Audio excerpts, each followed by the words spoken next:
বন্ধুরা দেখেন যে পুলি পিঠা বানায় আমার বড় আপু। তো এইখানে দেখছেন রাইস ফ্লাওয়ারের যে ডো বানাইছে। সো রাইস ফ্লাওয়ারের ডোটারে সুন্দর করে শেপ দেয়। তারপর এইখানে দেখছেন নারিকেল আছে, নারিকেলটা গুড় দিয়ে রান্না করছে। তো এইটারে এরা বানাবে এখন। দেখেন কিভাবে বানায়। এইভাবে একটা ডো তৈরি করে, ডো বানায়। এবার ডোর ভিতরে এইগুলা এই যে নারকেলটারে দিয়ে দেবে, পরে একটা শেপ আনবে।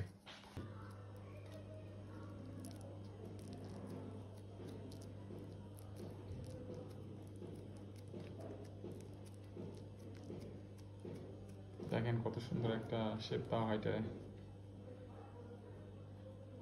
দেখেন এটাই অ্যাকচুয়াল খুবই হার্ড, এই যে শেপ দেওয়াটা। এখন এটা রেডি হয়ে গেছে। দেখেন বন্ধুরা, এই যে এখানে পানি গরম হয় আর এই যে উপরে এইটা দেওয়া হয়েছে। তো এখানে এবার পিঠাগুলা সাজায় দেওয়া হবে আর কি।